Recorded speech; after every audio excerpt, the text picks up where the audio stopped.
What's going on? What's going on? All right. You know what time it is. You know what rhyme it is. I'm your gracious host, A6. A couple minutes late today, but it's all good. It's all good. You already know. Checking in with the people, seeing what's going on with everybody.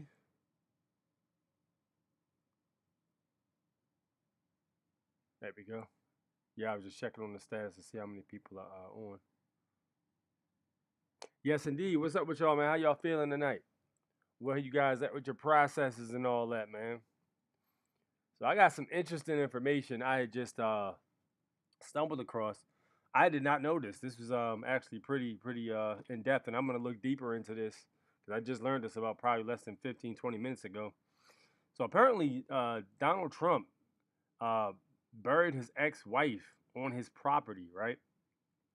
So what that basically does, it gives the property the tax benefits of a cemetery because there's a burial on the property. Therefore, um, summary judgments can't be levied against the property. There's huge tax breaks. There's a whole bunch of benefits. You know, what is it? Uh, uh, Property taxes pretty much is null and void. It's a whole lot of different benefits for burying somebody in your property. I'm about to read some of these things off, as a matter of fact.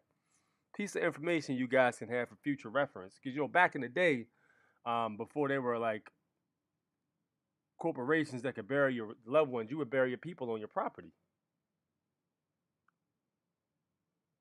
Let's look it up.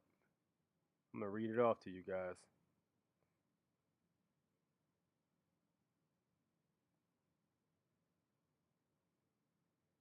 They say it can also work with cremations too. Nonprofit cemetery. Nonprofit cemeteries are those that are operated solely for the benefit of members and do not collect a profit. There are more benefits available in nonprofit cemeteries than just exemption under a federal income tax under 501c13 of Internal Revenue Code. All potential benefits should be carefully evaluated by death care specialists if you're considering nonprofit status for your cemetery. Exempt from federal income tax. Tax exempt status allows you to accumulate funds free from federal income tax for cemetery improvements, maintenance, and construction. Hey, anything you need to do to your property after it becomes a cemetery, when there's a cremation or a burial on the property, basically can fall under this. So if your garage door breaks or something like that, that's part of the upkeep for the property. While increasing lifespans are good for society, they make increasingly difficult to generate the revenue needed to sustain cemetery maintenance and upkeep. There's other unfavorable demographics or reasons to consider tax exempt status so you can retain the funds needed to maintenance and upkeep. Voluntary contributions deductible by donor. With tax exempt status, donors can make tax deductible charitable contributions to nonprofit cemetery for perpetual care. The contribution must be for the benefit of the cemetery as a whole, not a specific lot. Contributions can provide funds needed for maintenance and upkeep. Sales of ancillary products.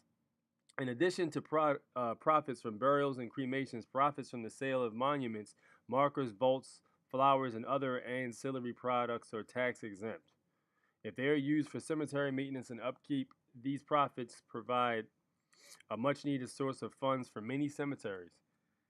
Compensation. Nonprofit organizations are restricted as to the amount of compensation, fringe benefits, travel, and other operating expenses which they may be paid. This is also true for nonprofit cemeteries, but the restriction is also upon comparison expenditure levels in other industries for comparable responsibility and sizes of operation. This methodology may provide the opportunity to structure compensation and achieve the overall desired from a cemetery investment. It's got a whole bunch, man. Common stock. A nonprofit cemetery may be organized as a mutual cemetery company or an incorporated cemetery company. Incorporated cemetery companies may issue common stock, but they must be prohibited from paying dividends either by charter or state law. The ability to issue common stock makes it possible to raise additional capital for improvements. Having common stock may also make it easier for you to sell your interest to retire. Interest income. There's a lot of benefits. Nonprofit cemeteries may issue debt to raise capital acquisition of land and other assets. Debt may be attractive.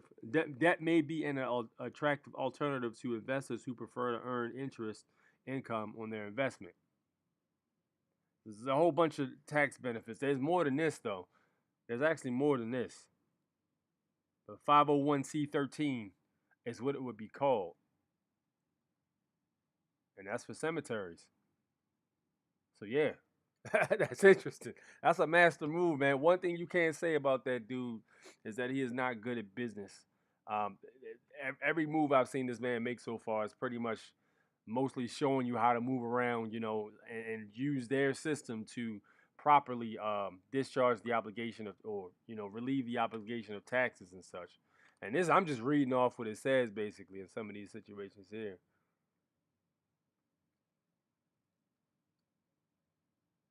What is the purpose of a 501c13? 501c13 is different from for-profit cemetery companies in that they are for private use of their members through membership can be either narrow or broad. It is quite common, though not necessary, for these organizations to represent historic cemeteries like these, and then it names a few historic cemeteries. It says, by contrast, a foundation group client, Salem Cemetery and Rural Library, Tennessee, isn't limited to members of one family. The groups of Salem spread across several acres of beautiful rolling meadow and provides a final resting place for members of the Liberty community going back many generations. The IRS restricts 501c13 income to be used for the following. It says to pay the ordinary and necessary expenses of operating, maintaining, and improving the cemetery or crematorium, to buy cemetery property, to create a fund that will provide a secure source of income for the perpetual care of the cemetery, or a reasonable reserve for any ordinary or necessary purpose. What a 501c13 can and cannot do. And it says it basically goes down into that. While qualifying cemetery companies are allowed to provide for the upkeep of the cemetery or crematorium as well as conducting the actual burials and cremations, they are disallowed from running mortuary or funeral services. Interestingly, that's why usually when you have to go to when you go to a service, you go to a different location to do the burial. So if anybody remembers, if you go to like your wake or something like that, or if you go to something else or something of that nature, you go to another whole nother location, and then the burial happens way somewhere else. That's the reason.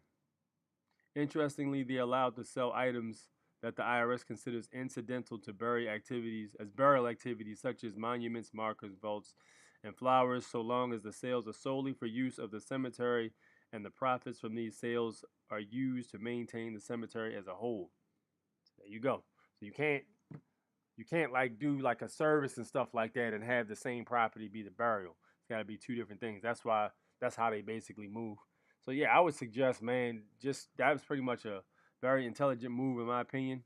So I would suggest you guys look into that, because I know a lot of you guys been hitting me up about property and stuff like that and property taxes, which is not my area of expertise. I don't have a whole lot of information about that. But if you do or are interested in something like that, you might want to start looking at alternatives such as that one to do so. All right. Also had somebody hit me up asking me about reaching out to Department of Motor Vehicles in your area about the right to travel, letting them know you have the right to travel. Here's the thing you got to understand, and a lot of people do understand it, but there's a few people that are new. When you're doing these type of things, you're not always going to get an approval, because they can't really speak on so much for the private side. The right to travel and things of that nature is it's basically private. It's your right. As far as them telling you, yes, you have the right to travel, you do not need a license, they're not going to do that. And they're going to send you something basically doubling down on what they've always been saying. You need a license to drive. That's what they're going to say. And when you do need a license to drive, to operate in commerce, you need to have a license. They're going to double down on that. You're not going to get any magic word from anybody, because at that point they're doing too much and they're putting too much information out there. It's literally one of those things where you got to learn to read between the lines. Not always going to tell you exactly what it is. You have to know what it is. And if you know what it is and you're willing to stand on it, that's basically what it comes down to. A lot of these processes really come down to having a moral high ground, really. Like if you got the moral high ground and you really, everything you're doing pretty much is on point. You know the law, you have everything in front of you. You know, when you stand on your square, it's gonna look a lot more convincing than if you heard something from somewhere. You never did any reading or anything like that. And I encourage everybody to start doing reading. Reading is going to be something that's going to help you out with these processes. When you start to really read these laws and these court cases, the whole thing, not just the judgment, the whole thing. Don't read the summary judgment, just that, because the context might be missing. You know, you might have somebody say you misread that court case, or you might have you misinterpreted the whole entire court case. But if you read the whole court case itself, that's impossible. And a lot of times when they rule these court cases, they won't just like rule on one specific circumstance. They'll give a broad generalization of what they're talking about. That's the whole significance of the. It was Marbury versus Madison was a great example. Dawes, what is it? Kent v. Dawes, 1958 was another example. It basically was a broad generalization telling you the government does not have the right to interfere with the people's travel, which is it's in black and white, So gentleman was trying to get himself a passport to go overseas. They suspected him to be a communist. They basically denied him a passport for that purpose. He ended up having to go all the way to Supreme Court. The Supreme Court ruled that you cannot do that. So they got sued. He got his passport, and he got to keep moving. And that law went on the record. So that is at that point that is law. Once the Supreme Court or a higher court rules it, that is the law. So yeah, again, when you know these things, you don't have to go back and forth because you can stand on what you say, and you can have everything in black and white. Yeah, never get in a situation where you can't explain what you're actually doing, but you're out there doing it because it might come a time when you need to explain it, and if you can't, you pretty much are just grass at that point, and you can read between the lines on that one. But yeah, these processes, man, the main thing it comes down to is just doing the reading and doing the studying. That's literally what it is, you know. Yeah, a lot of people that they want you to do it for them, but man, like you'll literally have people say, "Well, I don't want to read, I don't want to watch no videos, I don't want to do none of that. I just want you to explain it to me and then tell me how to do it." Or they might even take it a step further and say, "You do it for me." Like, bro, you're missing the point. Even if I did it for you, if when you get pinched or hemmed up or something like that, you're gonna get tested. That's part of the process. If you can't explain it, it's nothing you literally can do with it. It's just a situation when you just out there running around and you partially know what you're talking about, but that's when they start messing with you though. When you partially know what you're talking about, that's when they start telling you that's not true because they know you don't have anything to stand on. They start to bully you and stuff like that. But when you get tested and you prevail and stand on your square, a lot of times you don't get bothered again, or if you do, it won't be for a while. But it's all good, man. All part of the game.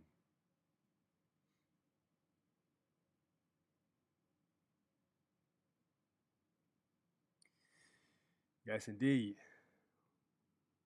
Oh man, you know what? I think I know what happened. Hold on. Give me a sec. I'm using that new software, so I'm about to pull it up again. Hold up. There we go. All right, there we go.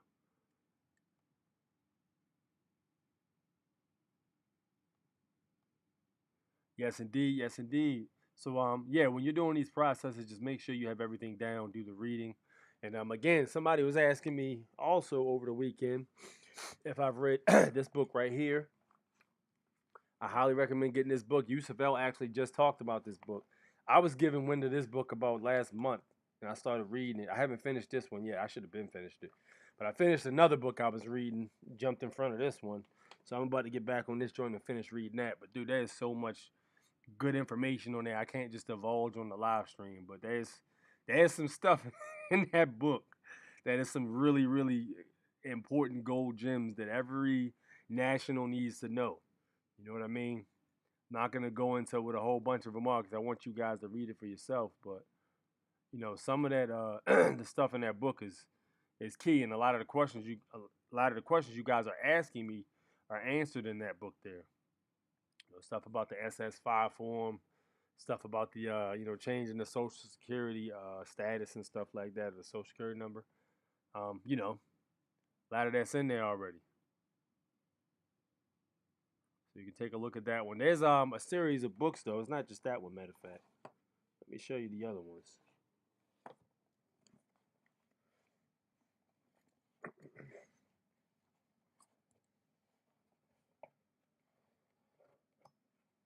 All right, so there's the number 1 joint.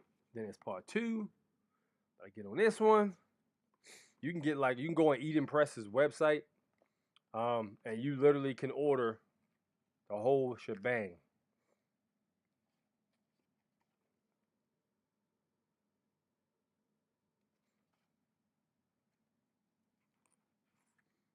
And then there's this one here I grabbed, ID by mail and internet, different ways to get identification. I heard about a guy that was he got stuck overseas because I think he said he relinquished his he did something like he renounced his U.S. citizenship or something like that. And he got stuck overseas because he couldn't get himself an ID. But this series right here will help this man out big time. And then there's this one, number 3. They got a whole series. And this is the thickest one of all of them. This bad boy's the thickest. But then there's number 4. So look, they go into the new identity thing, the whole how everything's changed since 9/11 compared to how it was back in the day. You know, different ways you can move around accordingly, alternative ways to maneuver and shake. It's a lot of good stuff in these books. Highly recommended. Highly recommended. But I ain't even got to part 2 yet. I got to get to part 2. I'm slacking. I got to get to that.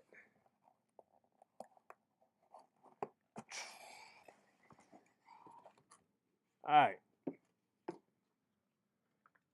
So another book you should be reading too, which I had this one also. Started this one, never got finished with it. I actually just literally started reading the bad boy, and I got like 20 pages in, but I never got finished reading it. But this is supposed to be a guy that used to work for, I think it was the FBI or the CIA or something like that.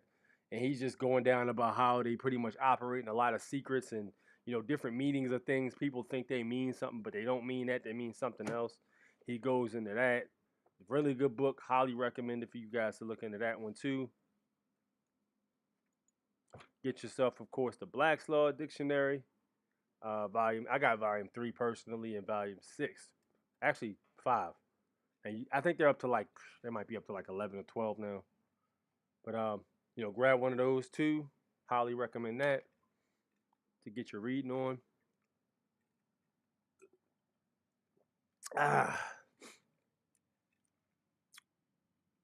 What's up, Rada? What's good? Where can we buy the paper trip books? Go right on your search engine and just put in Eden Press. Eden Press actually has a website. Matter of fact, hey, I'm gonna do you better than that. I'm gonna give you the website. It's www.edenpress.com. EDEN press PRESS.com. And just scroll down their website and see all the different books they have. They got a whole bunch of different books. Like I started off with that series. Once I get through with that, there's some other good ones on there too. They got a series on trust that looks pretty nice. I think there's a series, it's wills, and I think they got another one for estates, if I'm not mistaken. But they got a bunch of books on there. They've got package deals where you can mix and match. You might be able to get like 6 different books for under $100. Good reading, man. It's great reading. Like, and every time I pick that book up, I swear it blows my mind because it teaches me something I didn't know. Like I was unaware that a lot of there's been multiple incidences of people having the same social security number, and a lot of times the credit information will get jumbled up with somebody else's. That happens.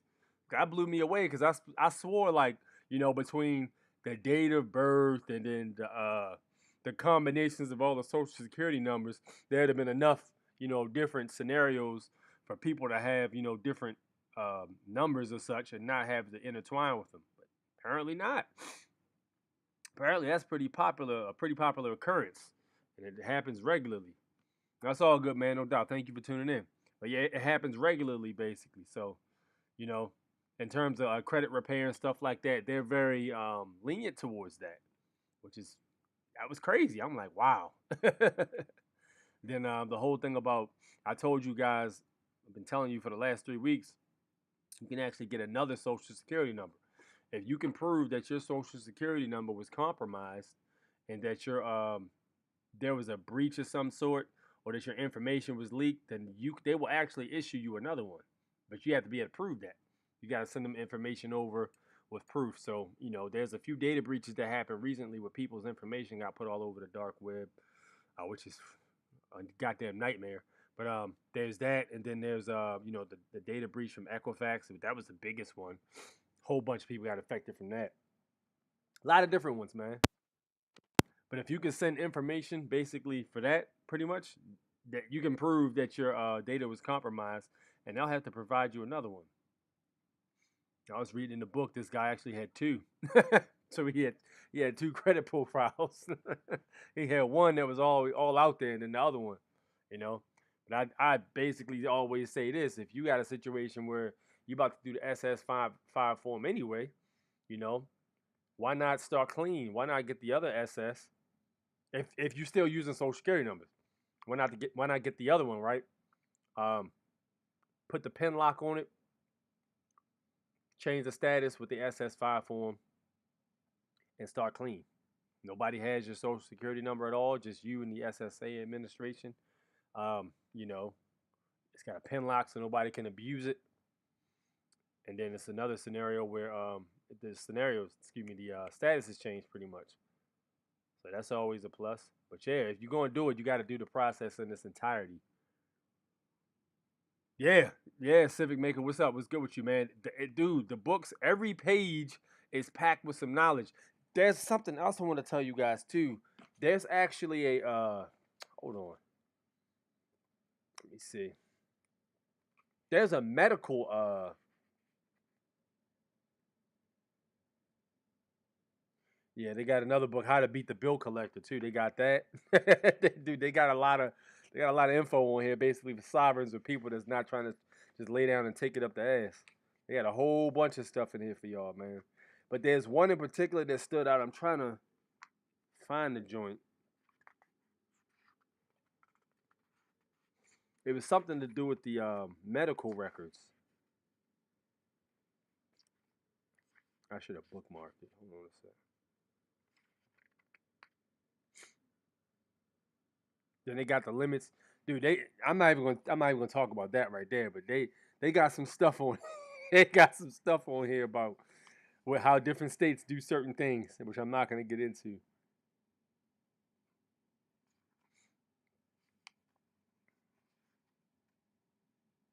Here it is right here. All right, check it out.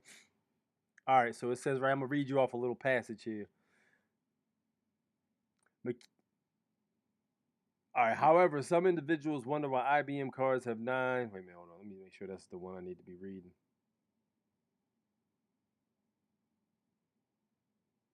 All right, here we go. All right. However, some individuals wonder why IBM cards have 9 spaces down the side instead of 10 or more. Obviously, some computer experts must figure that social security number with its convenient 9 digits will become the universal identifier someday, even though the social security number is not supposed to be used for identification purposes. So when these people out here asking you guys for your social security number so they can verify your information, that is fraud because they're not supposed to be doing that. And the only reason they want that is so they can go into that trust account and they can keep withdrawing money from it, basically. That's all. That's the only reason they want it. They can keep going to that account and taking money out of it, or funds and credits, or whatever you want to call it. All right. It is used in this way by virtually every bank and government agency. One of our readers suggests a two-point attack on this demeaning bureaucratic practice. All right, and I'm not going to go into what it says because that's some crazy shit, but I suggest you get in the book. But hold on, where's the one about the medical situation?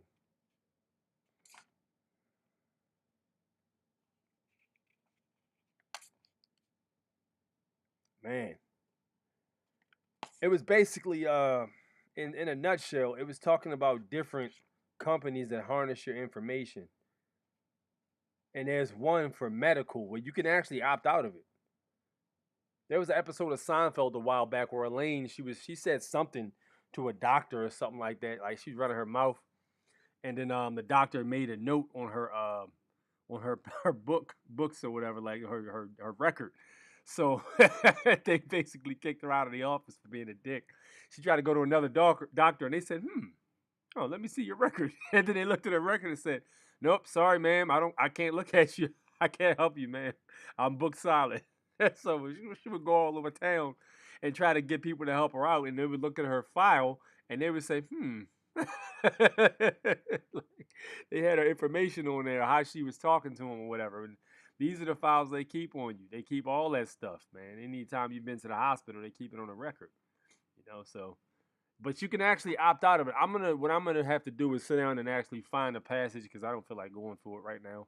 But I gotta go back through it and find out exactly what it was because that's some information you guys need to know. And then you can pretty much write a letter to them telling them that you don't consent on your information being shared. That's private, and they aren't allowed to do shit about it. Which is a good thing because what I'm noticing about this whole entire bureaucratic spider web of such it's basically all just information harnessing, man. It's kind of weird. Like, what the fuck do y'all need to know all this shit for? Like, just harnessing information. Just as much as you will give out, they will take, and they're always asking for it. They always want your social. They always want your address. They always got to know where you at. Where you live, where you work, how much money you make. When you were born. Like all that shit. Like, mind your business. What the fuck? Like, even when you're on the CFPB website and you're out there filling out a complaint, they want to know what your employment is, where you in the military. None of your business, bro. I'm filing a complaint about this organization. Don't ask me that. It's none of your. Matter of fact, just go ahead and skip past all those questions. And they say, well, they're optional questions. You don't have to answer them. Good, because I wasn't going to answer them anyway, even if they were mandatory. None of your business. It's like that's an issue for me. Don't be all up in my business asking me all them questions, man. Cash, what's up, man? What volume you got? Yeah, that one right there is volume 1 if you just tuned in. But I've got volume 1 through 4, and I've got another book about identification by mail, different ways you can get ID by mail. So if you asked out, let's say for instance, God forbid you lose all forms of identification you have on you, your passport, any if you do have a license, a driver's license, whatever, you can still get identification so you can get around, get in places and stuff like that. I know with certain bars and stuff, they want to see ID before you go in, but they're not specific on what kind of ID you have to show. So, and this is not to be used for any illegal purposes. I'm only telling you guys this just in case to help you out. This should not be misconstrued as any legal advice to be used for nefarious purposes. But yeah, there's different ways, let's put it that way, that you can get identification to keep moving throughout your day until you get your stuff back. Or you can, get another passport or whatever. If you get in a situation like Kevin got where they take your passport card and destroy it or something, that's a whole nother can of worms you'll have to address. So there's ways to get around stuff like that. But yeah, there's always, and the one thing the book basically highlighted, no matter how many limits they put on things and what new laws they create to do and restrict certain things, there's always gonna be a loophole somewhere. The more laws they create to restrict shit, the more loopholes arise. Because let's be honest, even with things like witness to protection and stuff, it's literally the same thing. They just give you a whole nother identity, so they still have to have those things in place for that purpose. They can't just close them all off. So as long as those things are there, you can still move. And that's what it is. All right, so with that said, I'm gonna see you guys this Sunday coming up, 9 p.m. Eastern. Excuse me, 9 p.m. Eastern Standard Time, and that's pretty much where we are. We'll be live and direct, live in effect. Check in. I'll be doing the shorts. Check in, and if you want to go ahead and jump on the Telegram and ask me a question, you can do that. I am offering consultations right now. If you have any questions about any of the processes you're doing, if I can help you, I will do so. Hit my email, which is in the description section. I will holler at you and catch you on the flip side. Peace.